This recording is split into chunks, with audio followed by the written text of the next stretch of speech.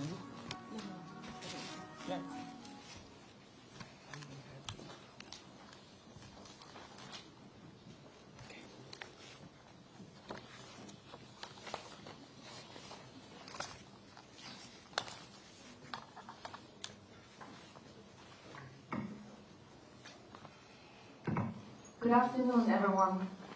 Welcome to this IMF press conference on the 2025 China Article 4 mission, which is our annual assessment of the Chinese economy.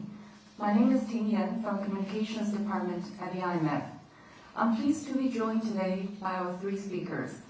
We have Kristalina Georgieva, Managing Director of the IMF, Krishna Srinivasan, Director of the Asian Pacific Department, and also Sonali Janchandra, our China Mission Chief. We have just published the press release on the preliminary findings of the mission on imf.org. Today, Managing Director will first deliver her opening remarks, and then we will be happy to take your questions. With that, Managing Director, the floor is yours. Thank you very much, Ting, and very good afternoon to everyone in this room. Thank you for joining us for the 2025 Article 4 consultation report. We have done that every year. It's our annual health check of the Chinese economy. Over the last 2 weeks, our team has engaged in constructive discussions with the Chinese authorities, and we would like to express our sincere thanks to them for their attention, their time, and engagement. Let me start with our updated assessment of the outlook. Despite sizable shocks, China's economy has shown remarkable resilience. We have upgraded our projections for China's growth to 5% in 2025 and 4.5% in 2026. These are upward revisions from our October World Economic Outlook of 0.2 and 0.3 percentage points respectively. They reflect both strong exports and welcome fiscal stimulus. This resilient growth has supported household incomes, which is particularly important at a time when consumer confidence is weak. China is contributing about 30% to global growth. This outlook, importantly, provides a conducive environment for the Chinese authorities to address the significant and pressing challenges the economy faces. The authorities recognize these challenges and are taking steps in the right direction. We are encouraging them to move more forcefully and with greater urgency. Let me elaborate. Domestic demand in China has been persistently weak, in part because the property sector is still on a shaky footing. This has depressed consumer confidence, leading to weak consumption and deflationary pressures. Low inflation relative to trading partners has resulted in significant real exchange rate depreciation, and this has made China's exports cheaper, prolonging an excessive reliance on exports and worsening external imbalances. As the second largest economy in the world, China is simply too big to generate much growth from exports, and continuing to depend on export-led growth risks furthering global trade tensions. Add to this the challenges from slowing productivity growth, high corporate and public debt levels, decreasing returns to investment, and an aging population. Taking together, these factors point to slower growth going forward. Against this background, in the 15th five-year plan, the authorities have prioritized increasing consumption as a driver of growth. They also recognize the importance of reorienting the economy from goods to services. We welcome this. Pivoting towards consumption is the overarching policy priority for China. The authorities are already taking steps to raise domestic consumption. They have adopted an expansionary fiscal stance, eased monetary policy, and implemented some targeted measures to reduce excess savings and address involution. They gradually increased the retirement age, which will help expand labor supply and raise medium-term growth prospects. And they have raised subsidies for the elderly, for childcare, to boost the services sector. Still, more is needed. In our discussions, we recommended more forceful measures to be implemented with greater urgency. Let me highlight three key areas of focus. First, tackling domestic imbalances and, in particular, deflationary pressures. This would require even more expansionary macroeconomic policies paired with the necessary reforms to reduce excess savings. We recommend a comprehensive macroeconomic policy package focused on additional fiscal stimulus, supported by further monetary policy easing and greater exchange rate flexibility. Fiscal policy should prioritize strengthening the social protection system to give people the confidence and security they need to spend more and save less. Our analysis suggests that raising social spending, especially in rural areas, and accelerating hukou reforms that provide migrant workers with access to social benefits can boost consumption by up to 3 percentage points of GDP in the medium term. At the same time, public investment and industrial policies in support of selected firms and sectors should be scaled back. This would increase productivity by improving resource allocation and putting market forces in the front seat. Reducing the size of industrial policy support would also generate fiscal savings, which could be redeployed to increase social spending and resolve the problems of the real estate sector. Ultimately, boosting consumption would unlock the potential of China's vast domestic market, resulting in smaller internal and external imbalances and a more durable source of growth. Second area of focus, structural reforms to lift medium-term growth. We recommend reducing regulatory burdens, lowering barriers to internal trade, particularly in the services sector, leveling the playing field among firms, and implementing labor market measures to reduce skill mismatches and youth unemployment. These reforms will also help harness the full potential of new technologies, notably in the area of artificial intelligence and energy efficiency. We know that China's digital infrastructure is well prepared to reap substantial gains from AI, but care needs to be taken to mitigate labor market dislocations and guard against new financial stability risks. Third area of focus, addressing high domestic debt levels. Years of high investment have left China with high public and corporate debt, and that leads to elevated risks. The government's debt swap program helps in the short term, by reducing financing pressures, but to minimize long-term costs, unsustainable local government debt will need to be restructured. And this should be combined with reforms to further strengthen financial sector oversight and enhance fiscal discipline and transparency. What would be the benefit of all this?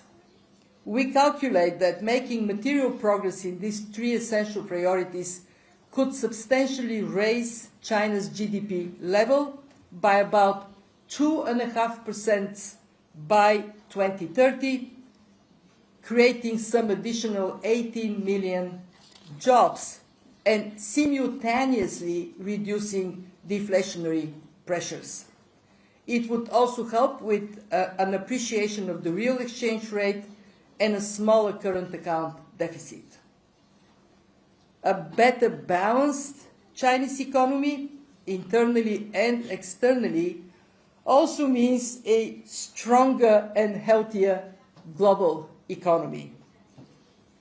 To sum up, China has the opportunity to reach a new stage of development in which its growth engine switches from investment and exports to domestic consumption, and its economy reorients from goods to services. It's a great opportunity. Seizing it requires brave choices. It requires determined policy action. From our side, we see this opportunity as one we strongly support, and we very much look forward to continuing our constructive engagement with the Chinese authorities. We are at their disposal, but as of now, we are at your disposal for your questions. Thank you.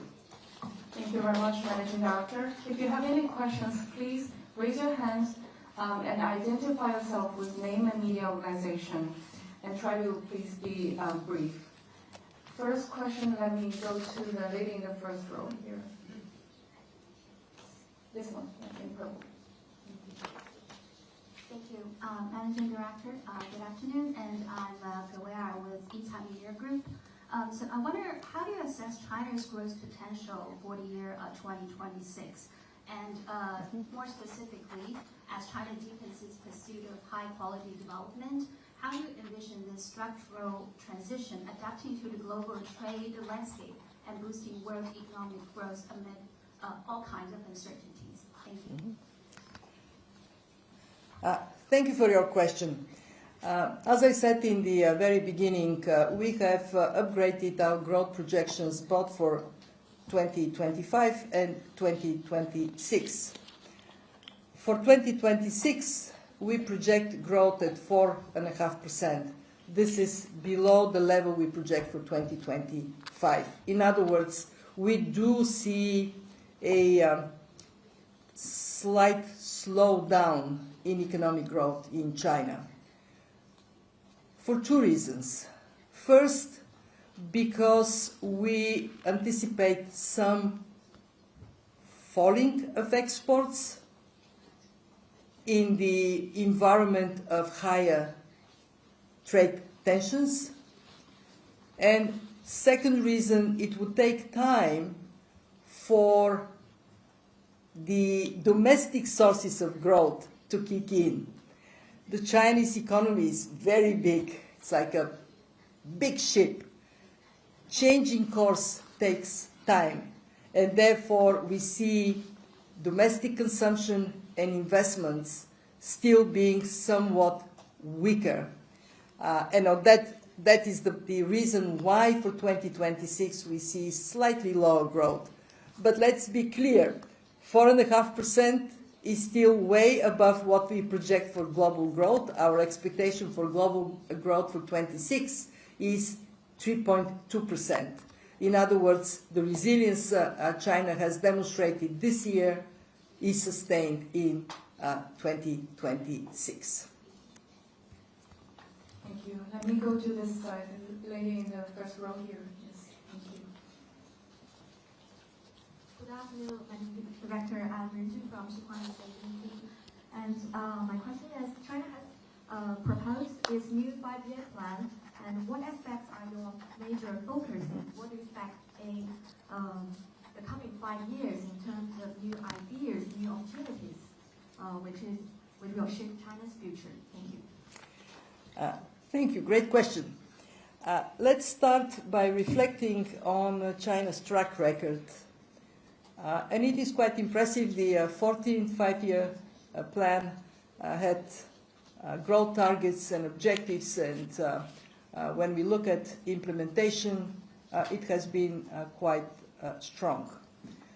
China has a long tradition of setting up objectives and then creating incentives across the country for these objectives to be met.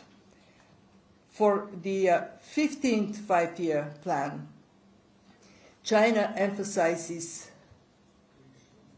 3 things. 1, high-quality growth. 2, a process of moving China by 2035 to moderately developed economy status in terms of GDP per capita. 3, and this is very important, moving the economy from export investment-driven to domestic consumption-driven economy. And of course, we will see in the days and weeks to come more elaboration on the objectives of the 15th 5-year plan, and we will thoroughly assess, as detail comes, we would assess these objectives. We very much support China's determination to change its growth model. As I said in my opening, China is now too big to rely on exports as a source of further growth. And China has 1.4 billion people who present a large domestic market that is can be a big aspiration for growth in the years to come. And I can say, I look at the audience, I see many of the journalists are young, which is to say, China counts on you to be the driver of domestic demand. The younger generation, as we well know, the older generation in China is very committed to savings. You need to help your mothers, fathers, grandmothers, grandfathers to change their attitude towards one that says it's patriotic to spend money and lift China's domestic consumption rate. Thank you. Maybe in the second row here, in gray. Hi, this is Bloomberg News. So my question is about the Chinese currency. Your latest statement projects that China's current account surplus is going to be 3.3% of GDP this year. And I saw that in the external sector reports released earlier this year, the IMF estimated that the yuan was undervalued by 8.5% based on last year's current account surplus, which was 2.3%. My question is, what does that mean for your current assessment for the undervaluation of the yuan? And what kind of recommendation did you make to the central bank in terms of the exchange rate? Did you recommend them to appreciate it? Yes, you're correct. In the latest external sector report, we concluded that the external position of China in 2024 was assessed to be moderately stronger than the level implied by medium-term fundamentals and desirable policies.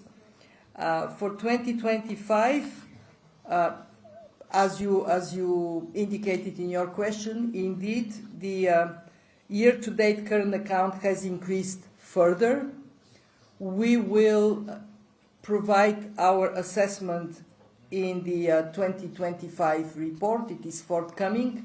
I also recommend that you look at the Article 4 report, where we will include some additional analysis when the report is published.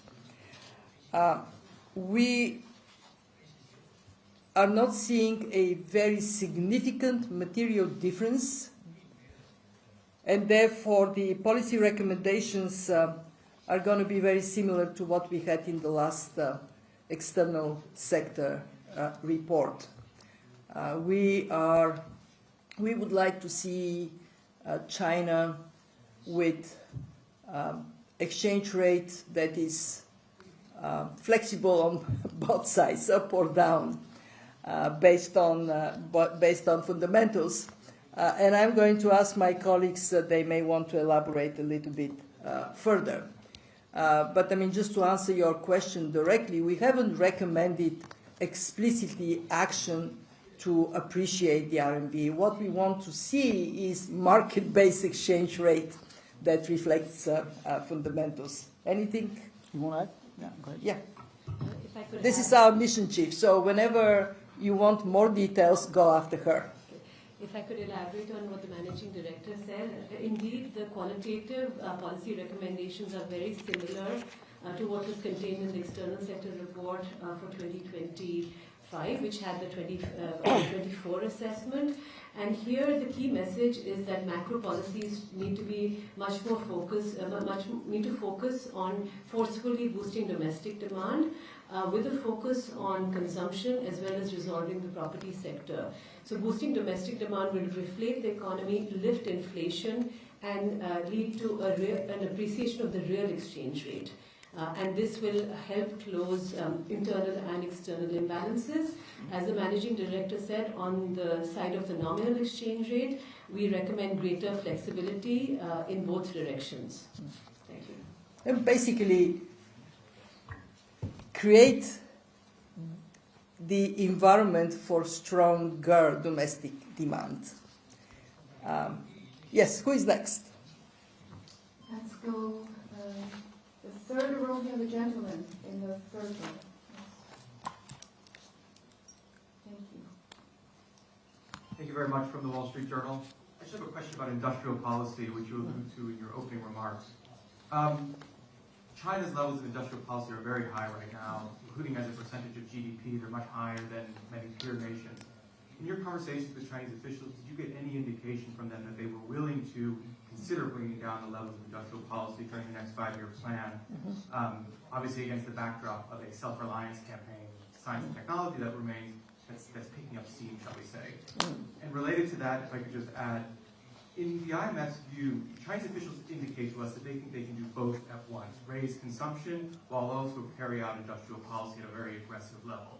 In the IMF's view, can they do both at once, or are these two elements basically in contradiction with one another? Thank you. We have done a fairly extensive study of the impact of industrial policy in China. We have concluded that industrial policies in China need to be scaled down. They are, in some cases, justified in terms of correcting market failures, but when we measure the impact on productivity, the result is a loss of 1.2%. That means misallocation of resources is taking place. It is disadvantage. It is not an advantage for China. It's a disadvantage, and therefore we recommend to set a high bar for the application of industrial policy. More broadly, in the latest World Economic Outlook, we included a chapter on industrial policy that assesses what is going on globally and puts the same recommendation.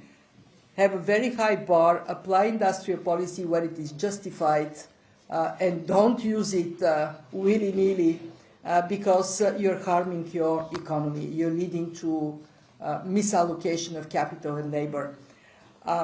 In our discussions with the Chinese authorities, they have shown understanding that industrial policies also, they bear direct fiscal costs at a time when using this fiscal capacity can be more effectively done by stimulating consumption and by resolving the property sector problem.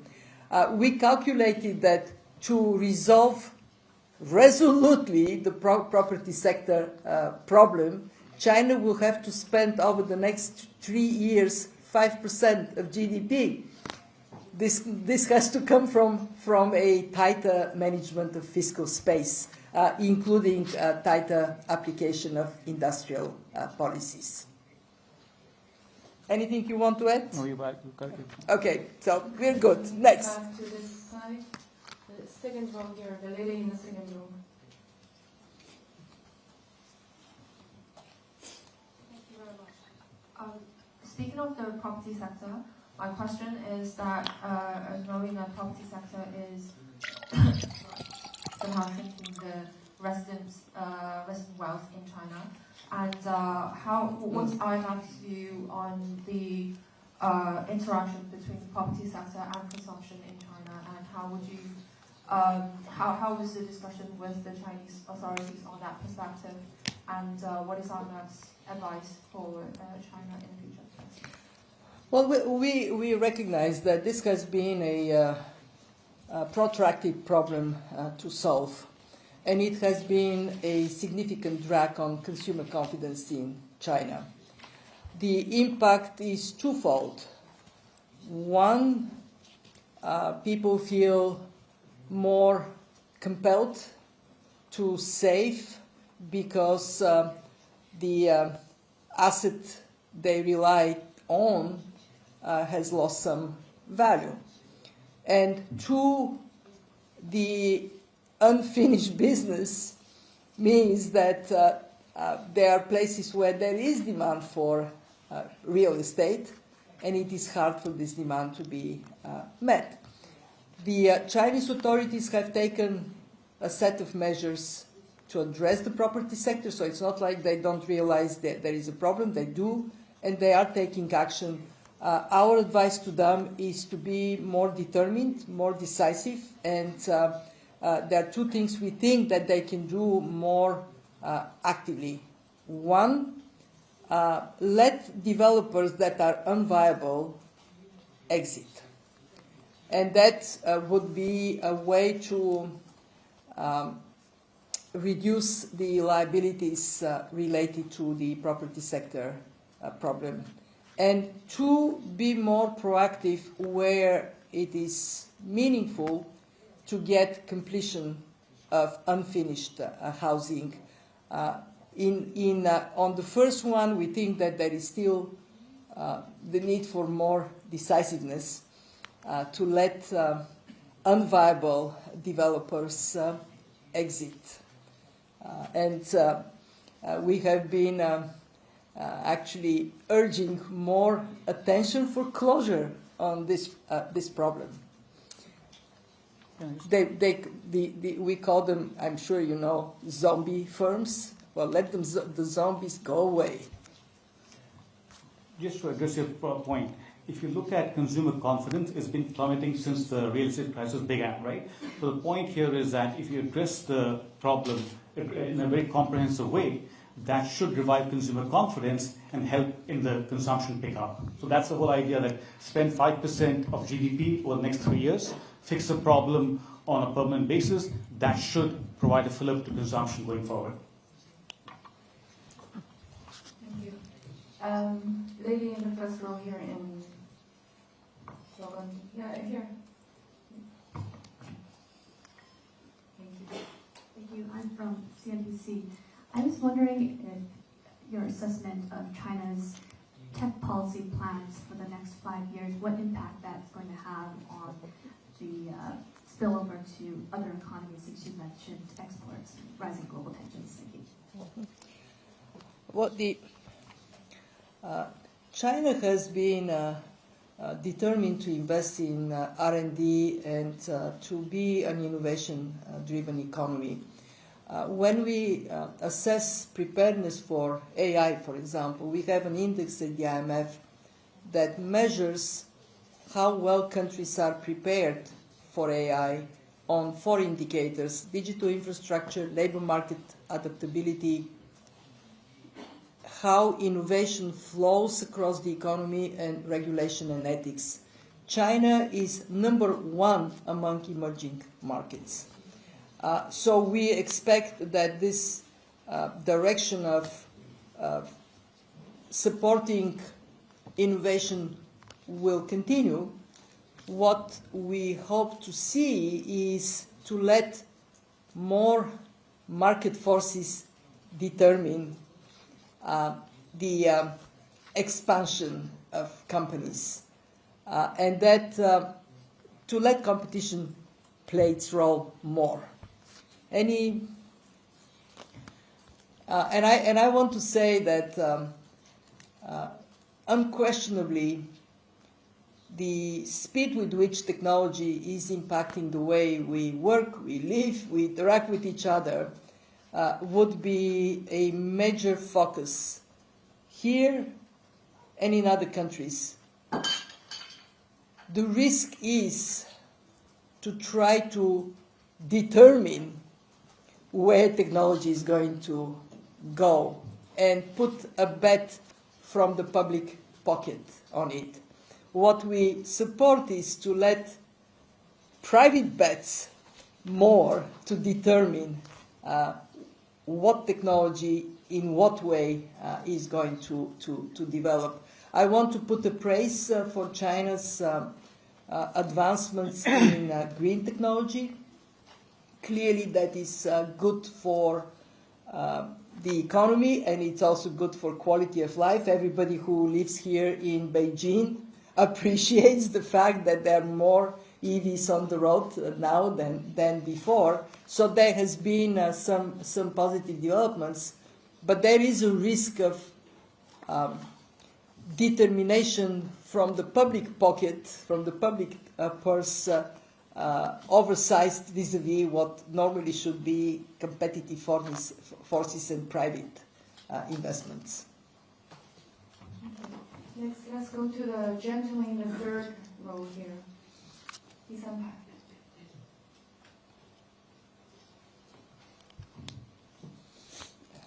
afternoon, Managing Director. My name is Joe Cash from Reuters. I would like to ask you about China's $1 trillion trade surplus and the fact it's forecast by some economists to contribute even more, 40% of global growth this year, while its imports have flatlined.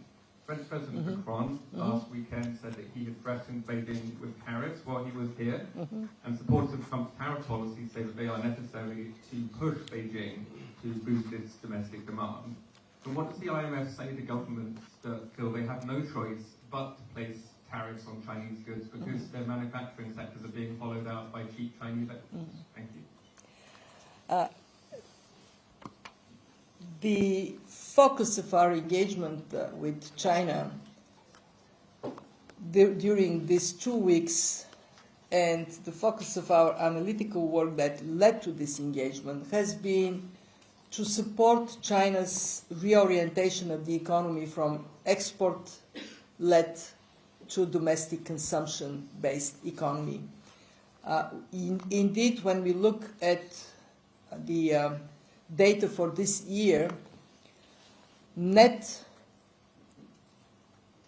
exports contribute 1.1% of the 5% growth rate I talked about. Now, clearly 3.9% comes from domestic activity, but net 1.1% is significant. And in our engagement with the Chinese authorities, we also brought up the issue of China is choosing to be an open economy. Therefore, China should be supporting a global economy that does not lean towards protectionism.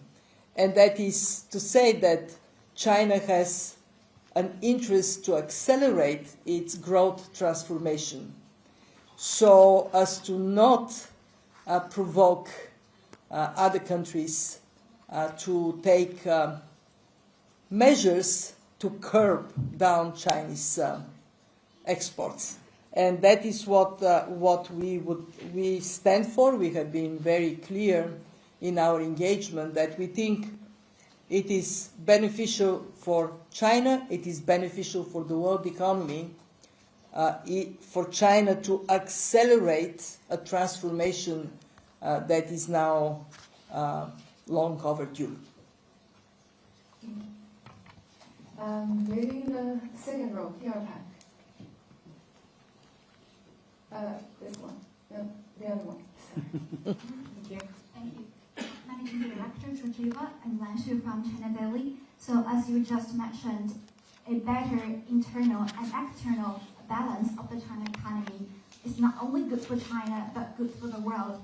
So looking at the coming 5 years, how do you think the China economy will contribute to global growth, both directly and indirectly? And can China's transition in development mode also offer valuable references to other developing economies? Thank you. In a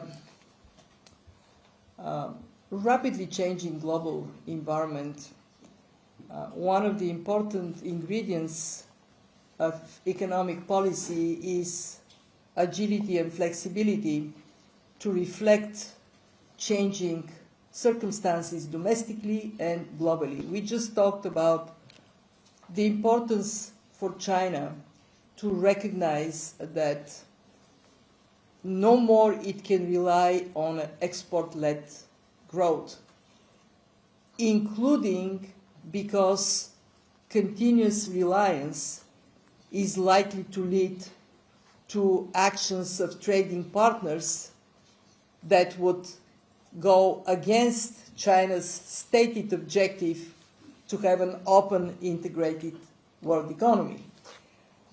We see the criticality for China to approach economic policy comprehensively. And I listed the factors that would determine success. Would they be addressed?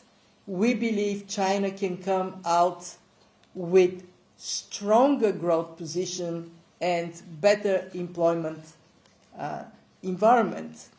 But it has to be implemented comprehensively in terms of fiscal policy, in terms of monetary policy, in terms of sectoral policy, labor market policy, and that is not an easy task, but this is what the Chinese authorities ought to embrace for success. We project China to continue to contribute to global growth in a positive way. Over the next couple of years, very likely they would be around 30% contribution to global growth. It may go down a bit, but still China remains a positive contributor to global growth. Having answered that. Lady in pink here in the first row. Good afternoon, Managing Director. I'm Amy, reporter from China Daily. And the 2025 Central Economic World Conference is going to be held in Beijing. And I want to ask, how do you assess China's achievements during the 14th five-year plan period? Thank you. The 14 5 years? Yes. Okay. Well, the 14 5 years plan overall has met the objectives set in terms of growth. It has also shown that the Chinese leadership is able to adapt to changing circumstances, and this is particularly relevant for year 2025, when we have seen significant change in the context of trade tensions. What we find most significant is that in the last year, in 2025, the Chinese government has more systematically approached the question of change in the growth model from export-led to consumption-led model. And as I said in the very beginning, we strongly support this reorientation. Thank you. Second row. And by the way, meeting the growth targets in 2025 was not an easy task, and yet with the attention paid to engaging with key trading partners, we have seen a positive outcome this year. Good afternoon, Managing Director. I'm from Global Times. My question is, what does the IMF see as the main driver of China's economic growth in this year and going forward? And we know that China has announced a more proactive fiscal and monetary policies for next year recently. And how does the IMF see the effectiveness of China's macro policies in supporting stable growth? Thank you. In 2025, the main factor for reaching 5% growth rate remains exports. What we have seen is China increasing exports across the board in all regions, with the exception of the United States, and doing so on the basis of favorable conditions, including the real exchange rate depreciation that helped Chinese exports to be more competitive. In 2025, consumption did not contribute positively to growth.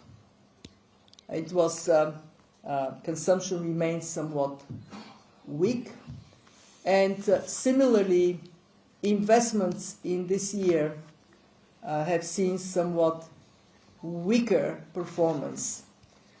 In 2026, as we project growth to slow down from 5 to 4.5%, most of this, and in 2025, one thing that helped tremendously for good economic performance were supportive fiscal and monetary policy measures.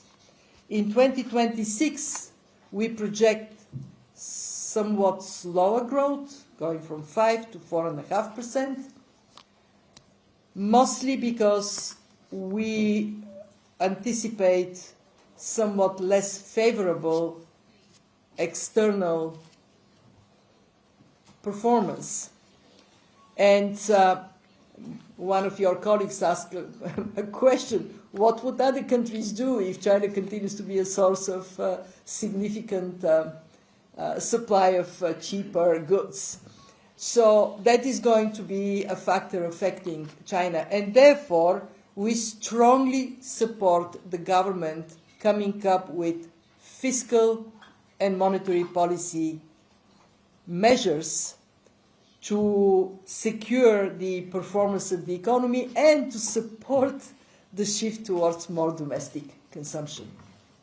Thank you. I think we have time only for one last question. I'll go to the gentleman in the second row here. Here, I'll have you doing that.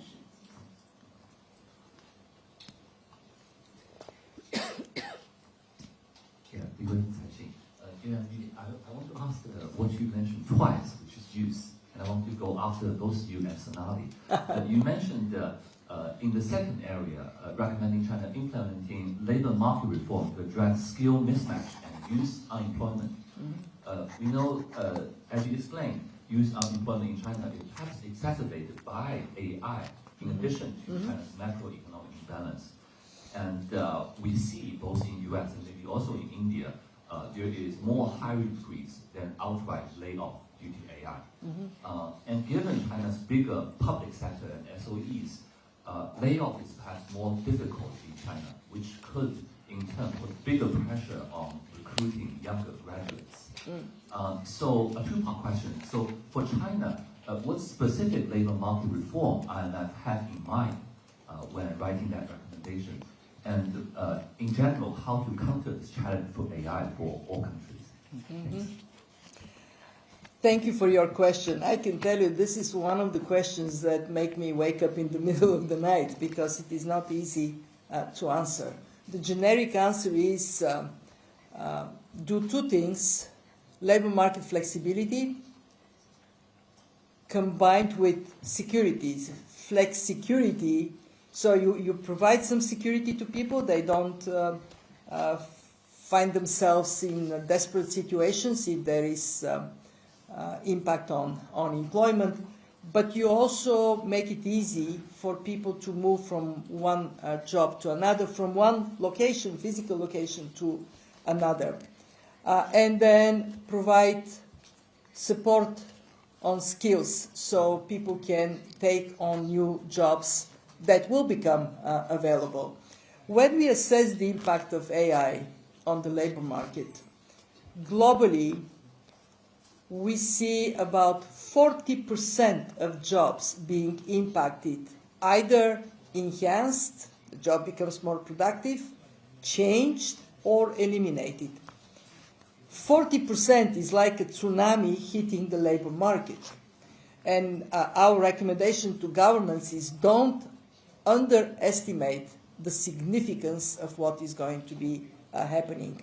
The more you can equip people with skills, ease to move from one activity to another, and the more you're prepared to provide some social security, the more likely it is that you would survive the tsunami. But let me ask Sonali. She may have some additional specificity for China. What do you recommend to China? So in terms of youth unemployment, as you alluded to, it is indeed elevated at 17% in October. Again, elevated youth employment is not a feature uniquely of China. As you alluded to, there are other countries facing this. Now, our recommendation in terms of reducing youth unemployment in China is twofold. There's the macro aspect, and there are specific labor market policies. In terms of the macroeconomy, as we've been saying during this press briefing, more forceful macro policies are needed, and also opening up of the service sector, because the service sector employs disproportionately more people. It's very, it's a job-rich sector, and it also employs the youth. So these are the macroeconomic policy recommendations. And in terms of labor market policies, we recommend active labor market policies, including job search and matching assistance, retraining program, and as the managing director said, specific things to reduce the skills mismatch in the labor market. So I think both sets of policies will be needed to reduce youth unemployment. I mean, in China there is tremendous opportunity for development of services. It is still an area of growth. But it's not going to happen on its own. It does require thoughtful thinking and policies in place so it can happen. And if I can conclude our presentation today, when we think of the future of the Chinese economy, this is a very critical moment. It is a moment of stepping on a new platform for growth, a new growth model for China. And we very much urge China to swiftly and decisively move in this direction. More consumption-oriented, more services, job-rich activities, more support for people who would find that the labor market is more dynamic than it used to be. I'll finish with a small anecdote. When I was your age, I was young professor in Bulgaria, and I was confident that I will become a more senior professor, maybe a dean of my faculty, and I would retire at the age of 55 at the same place where I started to work. This was how many? 5, 6 jobs ago in different continents and different activities. The world is very different today, and we have to accept that dynamism, unpredictability. I don't know what you will do in 5 years' time. Probably something very different, and in 10 years something that didn't exist as a profession today. So I wish you all the very best of luck. We enjoyed very much being in China for our engagements, and we are very grateful to all of you for your attendance today and for your questions. Have a great afternoon. Thank you so much, and thank you everyone for joining us today. This concludes the press conference. We will post the transcript and video recording of the press conference later today, and we wish you a very pleasant rest of the day. Thank you. Of course, yes, of course. Yes.